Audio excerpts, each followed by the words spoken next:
It's so funny. AI is such a huge buzzword now. Everybody's talking about it. Everyone's worried about it.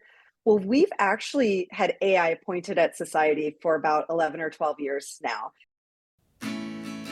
Welcome to the Healthy Screen Habits Podcast. I'm Hillary Wilkinson. Whether you're starting your parenting journey with a newborn or looking to connect with your teen on technology, let's learn some new healthy screen habits together.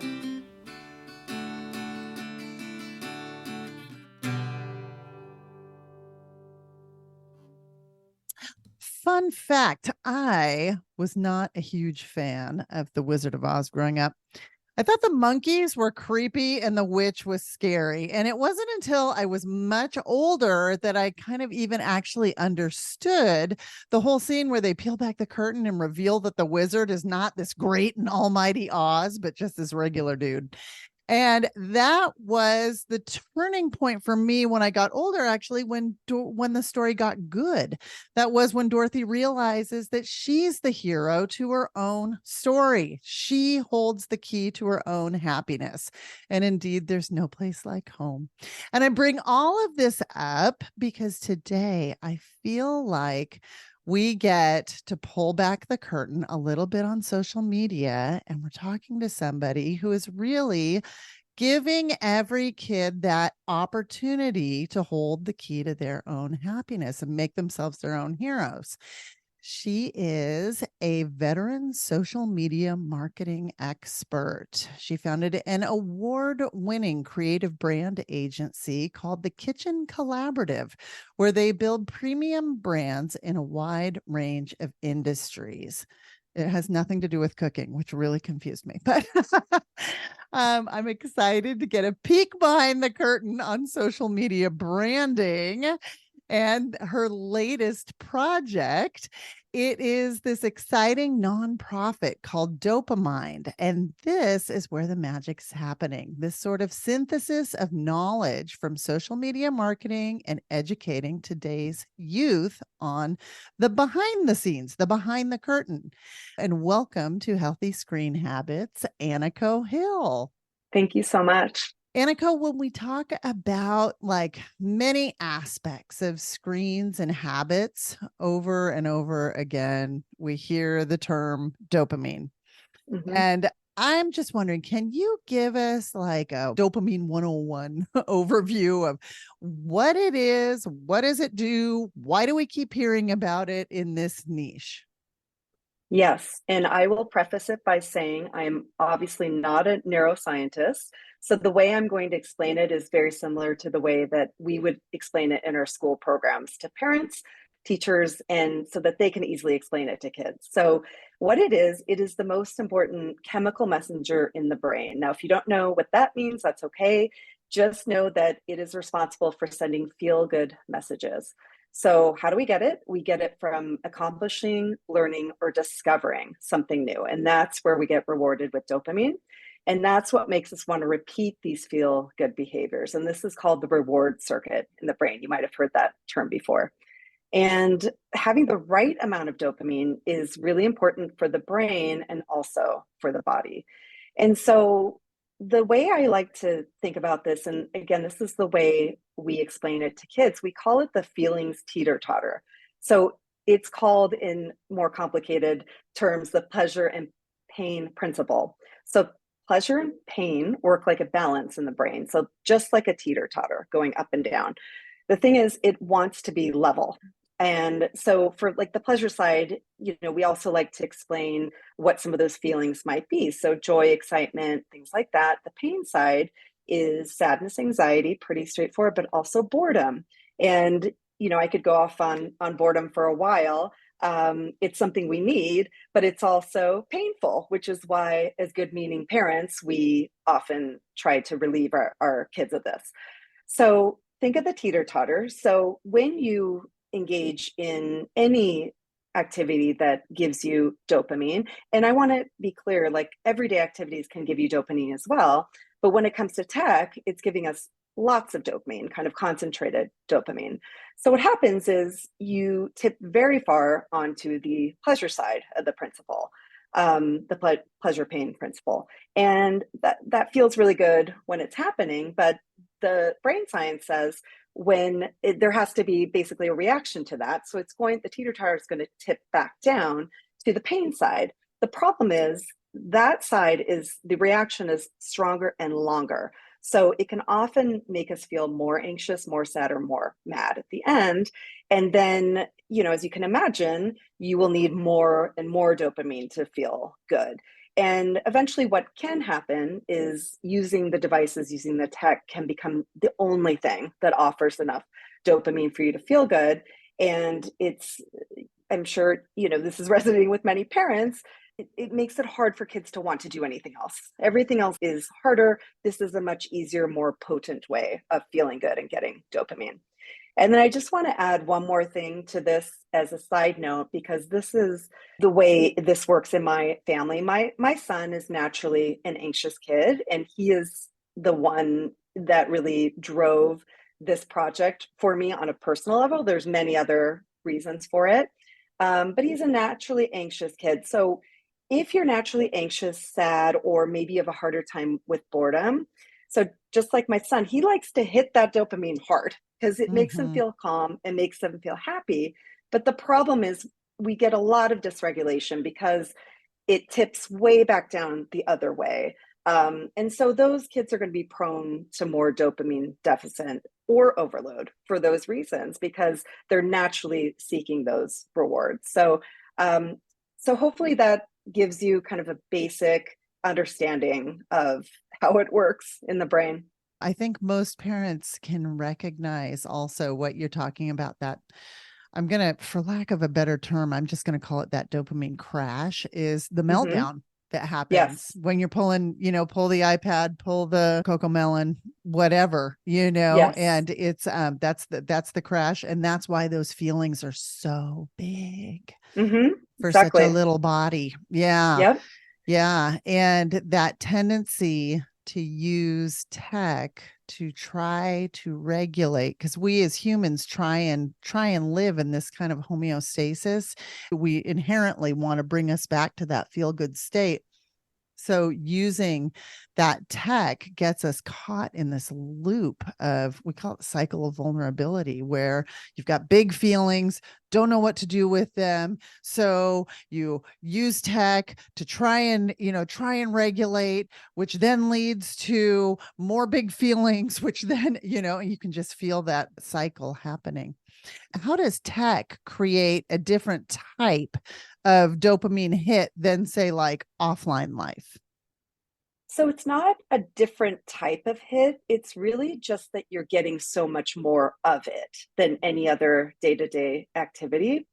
And one of the things that we talk about a lot is the basics of evolution of the human mind.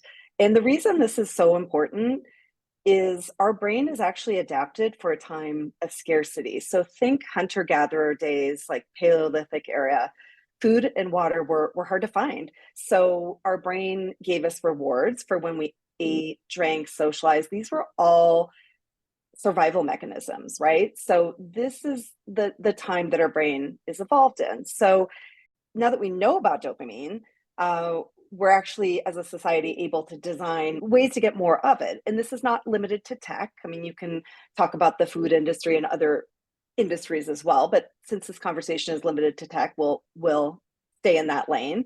But basically, almost everything on a computer, a phone, a TV, or a gaming system is designed to give us lots of dopamine. And that's what's going to keep us interested and on our screens longer. So it's really a volume thing and not, is this a different type? And then I think the one more thing I would underscore for this is it's important to remember that you can get dopamine from day-to-day activities. But the thing with tech, even though it offers dopamine, it doesn't offer all the other feel-good chemicals that being in person offers. So some of those are, you might have heard of oxytocin, the love chemical, serotonin, which you get from satisfaction or importance, endorphins, which you get from exercise. So even though it's easier to get lots of dopamine very fast from tech, it's important to remember that you're not getting all these other amazing feel-good chemicals that you would get being in person. And just a quick comparison. So let's compare a few things in terms of dopamine elevation percentage. So chocolate. So again, going back to food, because food elevates dopamine as well. You get a 50% elevation of dopamine from chocolate. Video games, 100%. So double that. It happens to be the same as sex. Cocaine, 350%. Crystal meth is 1,200%. And I know it feels a little weird to frame it in the context of drugs, but these are kind of common dopamine elevating items that, where we could at least just get a sense of where we are in terms of orienting tech in Sure. this story. Yeah. Yeah, no, and I don't think it's irrelevant to bring in other substances because honestly, it's the manipulation of your own chemistry that's happening, which also Mhm. happens with other substances. So I think it's a very valid comparison. Yeah, so let's talk more about that. But first, we got to take a little break. Did you know that Healthy Screen Habits does workshops? For 2 days, we can come and guide students through an exploration of their own tech use and facilitate a research based presentation bespoke to their own questions. 87.5% of the teens who participated in this workshop recorded a change in their tech use following participation. For more information, contact us at info@healthyscreenhabits.org. I'm speaking with Aniko Hill, founder of DopaMind, a nonprofit organization working to teach kids and their caregivers, parents, and teachers about how to navigate modern technology and empower them to make brain healthy media choices. She's also the founder of Kitchen Collaborative, which is a creative agency that does not deal with cooking, but rather the creation of successful brands. So, Aniko, I'm wondering, did your work with Kitchen Collaborative steer you towards creating DopaMind? I mean, how did you come to this digital wellness space? So yes, definitely in part. So Kitchen Collaborative, we founded in 2005. And we actually started doing social media in 2007, which is essentially the ages of social media. My joke is like when it's the dinosaurs roamed, like that's the way we need to think about that year. And if you think about it, the smartphone hadn't even come out yet in 2007. We were doing corporate MySpace pages, but our philosophy at Kitchen Collaborative was always to be on the pulse and follow kind of where the business was going. And we saw that the business was going to be going there, and we adapted very quickly. So, but because I've been doing this so long, I've seen the full arc of the proliferation of modern screen technology, from what used to be a very kind of straightforward chronological experience to the introduction of what everybody's heard the term algorithm, right? Mm-hmm. When we started, the ad buys were a mess. The ads didn't work. They weren't doing what they were supposed to be doing. So we started with that and came all the way to where we are today, right? And kind of followed what happened along the way. So I feel like I love the Wizard of Oz analogy because I feel like we are definitely behind that curtain because we can see it from the marketer's point of view. Yeah, So no. yeah, Oh, I was go starting to ahead. say, yeah, I think you are uniquely qualified to speak to this space specifically. That So, that's what I keep hearing because at first I thought, wow, is this ironic? I'm giving money to the social companies every month that I'm now sort of fighting against in a way or pushing back on anyway. But yeah, I do keep hearing that feedback that it is true because I do understand the psychology behind keeping people on their devices. I'm the one, not me personally, but my agency are one of the ones that send you the creepy ads that follow you around, right? Like we know how to do that and how to get you to buy something, right? Or do whatever it is that we want you to do. So that was definitely the start. But really, at the end of the day, I'm a mom and I struggled with managing what was diagnosed as tech addiction in my own house. And I want to preface this by saying we were always a slow tech family. We were always that family that limited tech. And as you said earlier, we had a conversation about the pandemic, which I think we could spend a whole episode talking about, but Yeah. this was wrapped up in that. Our institution said, yeah, it's fine, be on your device all day. And, you should probably get them their own device because they're going to have to be on school all day. And, also the entertainment is on there because, oh, by the way, you have to stay home and work as a mom and you have to do Zoom school with their kids. Oh, and you have to be their caregiver because you can't have a nanny. So ours sort of definitely developed on the tail end of that. I mean, we would send him towards the end, there was these, different businesses that would offer like pods, right? Where you could send your Yeah. kid and at least they were taken care of and you could do Zoom school. Nobody knew they were letting him play Minecraft on the breaks, So it was basically like an all day dopamine overload. So we being Healthy Screen Habits, recommend a graduated approach towards social media. We with lots of conversation and pretty strong guardrails. And I was wondering, do you at DopaMind, do you have ages and stages recommendations, particularly in the social media realm? So with DopaMind, we are very careful about keeping staying in our lane in terms of educating parents on the brain science and sort of the basics and letting them go make their own decisions. It's a very individual issue, not just on the individual level, but also on the family level. So what I'll give you is is going to be, I think, an unpopular professional opinion, which is very simple, and that social media is not for kids and teens at all. And the reason I say that is it No, was never designed. I'm Yeah. happy to hear you say that. I'm happy to hear you put your social media professional hat on and Yes. recognize that. So no, thank you for saying So it. so Sorry, I didn't I'm mean to saying interrupt you. no, I'm saying this as a social media marketer now and not as a dopamine educator because we wouldn't get out of that lane. But I'll tell you why. There's a couple reasons to, and they have to do with the way they were designed. So it was never designed with any cognitive or actual safeguards for the developing mind. So cognitive meaning, as a kid, as a teen, you have a pre-existing condition, in your brain. You're going in and interacting with these platforms that are very, very sophisticated in terms of manipulating human psychology, right?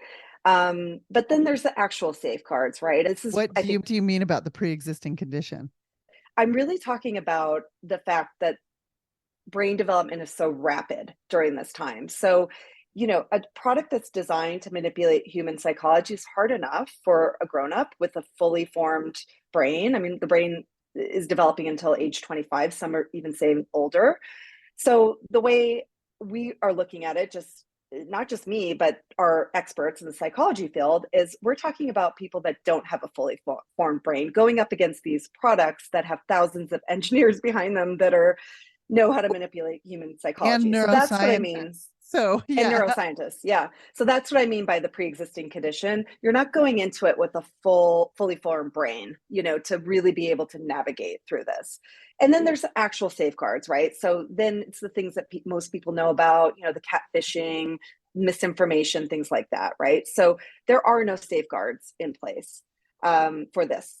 Mhm. And then I would even go further and say it's the same with smartphones and even iPads. Again, parents are not going to be happy for me saying that.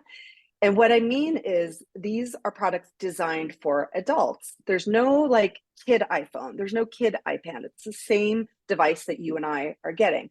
Now, I understand there are parent controls for content, but I'm really talking about the developmental side, right? The dopamine elevation being one of them, but just the way that, when you design a product for a child, you want to take into consideration their cognitive, abilities and developmental capabilities, things like that.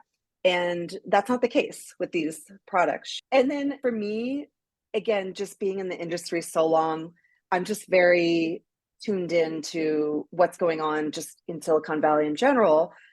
Steve Jobs, inventor of these products, iPhone, iPad. I mean, obviously had a team, but he spearheaded them. He famously didn't give his own kids iPads. Mhm. There's endless anecdotes about Silicon Valley execs that don't allow their kids on their own products. And I'm not saying don't do it. I mean, we do it as a family. I'm just saying it's important to remember that they weren't designed specifically for kids or teens.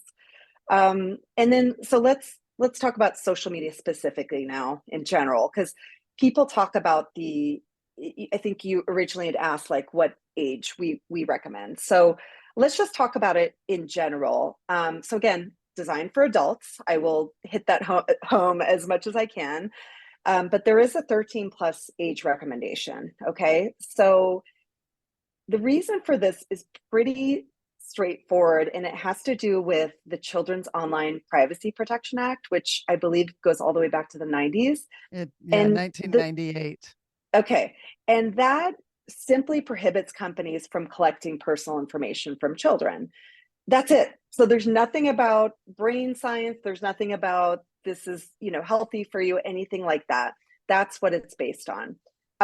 So there is a requirement, I put that in air quotes, for users to be 13 plus.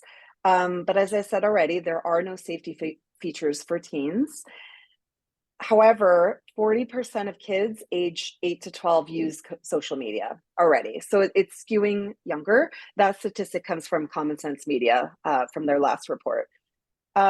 This U.S. Surgeon General, I know you know about this, but he issued a major advisory. This is a big deal in May of this year, actually. So he actually called for this to change in May. The age, quote unquote, limits, Mhm. basically make it very hard or impossible for kids under 13 to be on at all, and make it harder for teens having more parent consent and warnings, things like that.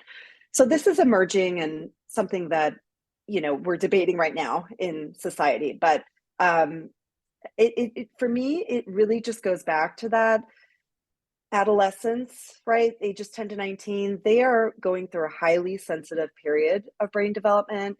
They're beginning to take more risks. They have more emotional sensitivity, and frequent tech use has been shown to cause distinct changes in the developing brain. So I always kind of bring all this back to the brain science and the mental health, aside from all those other concerns, which are valid as well.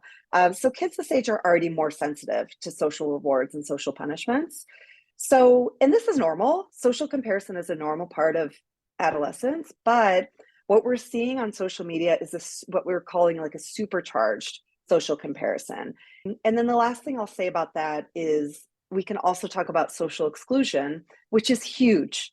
So this is kids that, because of your differences, and it can be a lot of different types of differences, are made to feel different to or possibly less than the rest of the kids, right?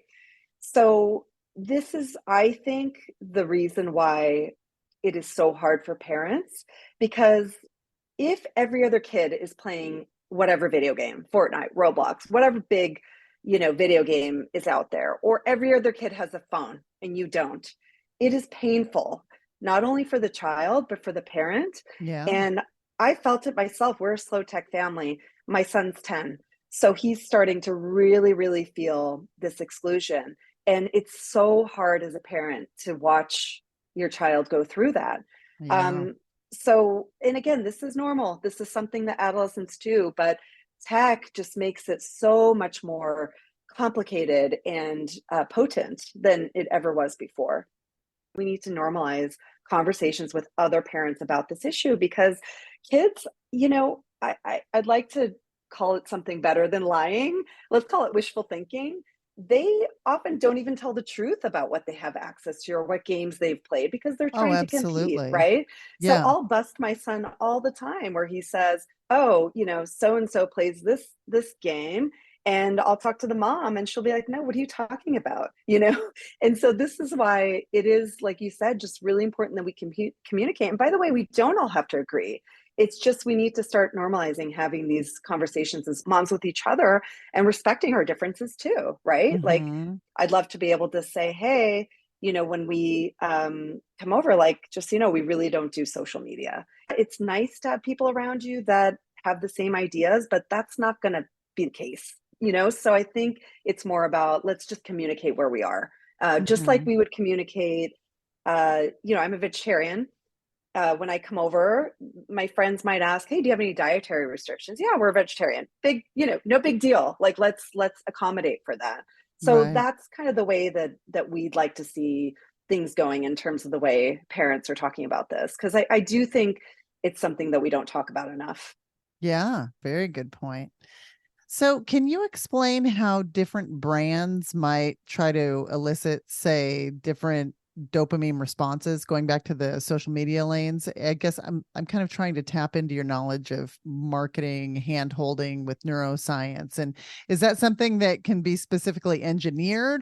Yeah, so it's not really the brands themselves that are manipulating human psychology. I mean, what we try to do really is, to create kind of an emotional connection to our audience, right? Mm-hmm, To, mm-hmm, get them interested in buying whatever we're trying to sell. But I think it's more about what social media does, because as marketers, we're creating ad content or, organic content as well. And then we're plugging it into these systems. And I'll be completely frank. I mean, we definitely obviously know what we're doing in terms of what content's going to do well, what messaging is going to do well, things like that. But once you plug it in and you put in your parameters of who you want to target and how and everything else, it's really the AI, the algorithm that is doing the rest. It is very, mm, very good at meeting your objectives. So you set the objectives, but the algorithm does the rest. So just to back up for a second, the reason social media is inherently addictive, and I'm not saying you're going to get addicted to it, but that it can be addictive, is because the engineers design the platforms to feed you dopamine to keep your attention longer. And the reason we want more attention is so that we can show you more ads, right? So I'm sure you know who Tristan Harris is, founder of Center for Humane Technology, and he's one of the pioneers in speaking out. He was a former Google engineer.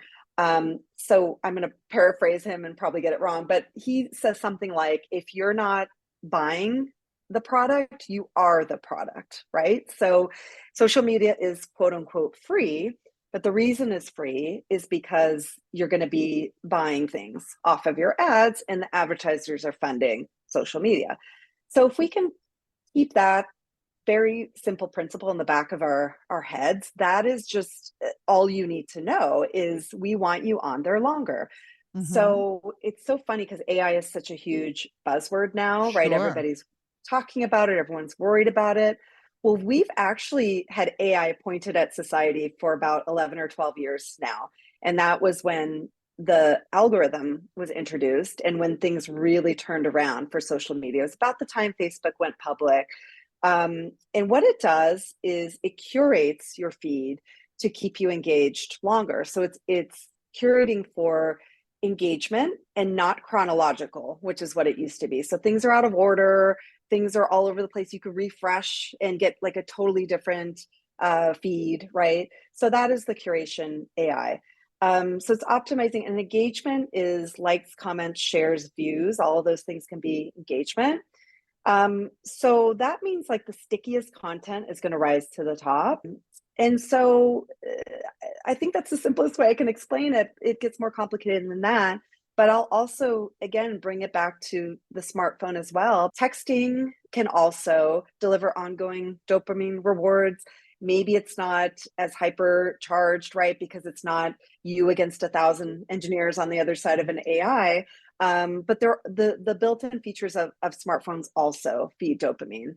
And basically, like what this all comes down to is the addictive tech can harm our mental health because it causes our dopamine levels to be out of balance. I can't imagine what it would be like as a child to have to navigate, or a teenager to have to navigate this. It would be impossible. On every episode of the Healthy Screen Habits podcast, I ask each guest for a healthy screen habit, which is a tip or takeaway that our listeners can put into practice in their own home. Aniko, do you have one? I do. So we talked a lot about dopamine. So the brain can actually predict when a dopamine spike is imminent based on signs from the environment. And this pre-spike, it can actually be more strong than activity itself. So anticipating when I'm going to play my video game, anticipating when I'm going to watch my show. So a really simple way to sort of fight this a little bit is an out of sight, out of mind principle is a really good rule of thumb. So, and this is good for kids and adults. So for kids, like, it's as simple as just put the iPad away when it's not in use. Put the TV remote away. If you can, create spaces in your house, like your playroom, where you don't have these things, and when you're not actively using them. So it can just make a big difference in keeping those dopamine levels in balance and in check, and keeping, none of us want the meltdowns. So it's a good way to avoid the meltdowns. Yeah, it's like the cookies on the top shelf. Exactly. Same thing. Yeah. Okay. As always, you can find a complete transcript of this show and a link to any of the resources discussed by visiting the show notes for this episode. Do this by going to healthyscreenhabits.org, click on the podcast button, and scroll to find this episode. Aniko, thank you so much for coming today to speak with me and to teach every kid that they can be their own hero. There is no place like home, and we're all worthy of our own yellow brick road. Thank you so much. It was great talking to you. For more information, you can find us on Instagram and Facebook at Healthy Screen Habits. Make sure to visit our website, healthyscreenhabits.org, where you can subscribe to the show on Apple Podcasts or via RSS, so you'll never miss an episode. It's free, it's fun, and you get a healthy new screen habit each week. While you're at it, if you found value in this show, we'd appreciate you giving us a quick rating. It really does help other people find us and spread the word of healthy screen habits. Or if you'd simply like to tell a friend, we'd love that too. I so appreciate you spending your time with me this week, and I look forward to learning more healthy habits together.